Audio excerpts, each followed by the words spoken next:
How much plastic do you think is produced every day? It's a big number, so I'll save the time and just tell you. It's 50 billion.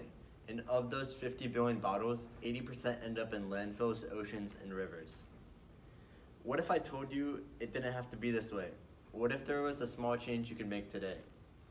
My name is Reid Bannec, and today I'm going to introduce you to the world of paper water bottles. I'm going to show you some pictures, talk about how they work, and then ask you to consider making a change. I would like to introduce you all to the Great Pacific Garbage Patch, or the GPGP. According to National Geographic Society, the Great Pacific Garbage Patch is the largest of 5 offshore plastic accumulation zones in the world's oceans.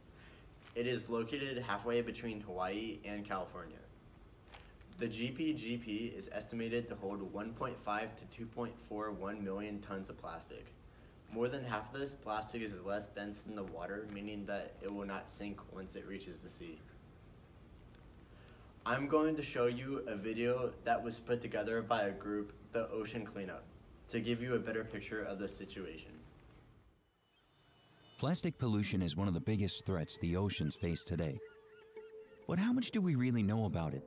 On its mission to solve this problem, the Ocean Cleanup just published the most advanced research ever on the Great Pacific Garbage Patch, the largest accumulation zone of ocean plastic on the planet.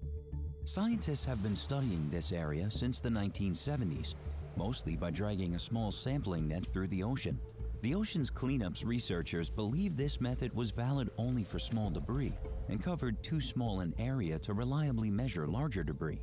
So, in the summer of 2015, the Ocean Cleanup launched the Mega Expedition, crossing the patch with 30 boats simultaneously. In addition to using many small nets, 2 giant trawls were towed behind the fleet's mothership. In total, they brought back 1.2 million plastic samples. All were hand-counted, identified, and classified by type and size. A monumental task, taking a team of lab technicians 2 years to complete. However, the largest debris appeared less frequent and more scattered. Quantifying the debris required an area 20 times larger than the Mega Expedition to be covered, something only possible from the sky. The Ocean Cleanup ran the first ever aerial surveys of a garbage patch by converting a former military aircraft into a high-tech research platform.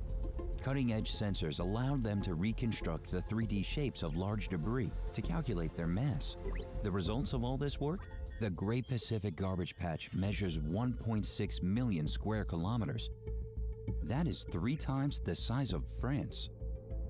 The patch contains 1.8 trillion pieces of plastic, which equals 250 pieces for every human in the world. The total mass amounts to 80,000 tons, 4 to 16 times more than previous estimates.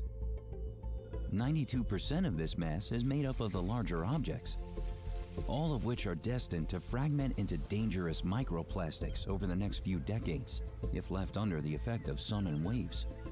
And because the findings show that pollution in the patch is increasing exponentially, the plastic is unlikely to go away by itself.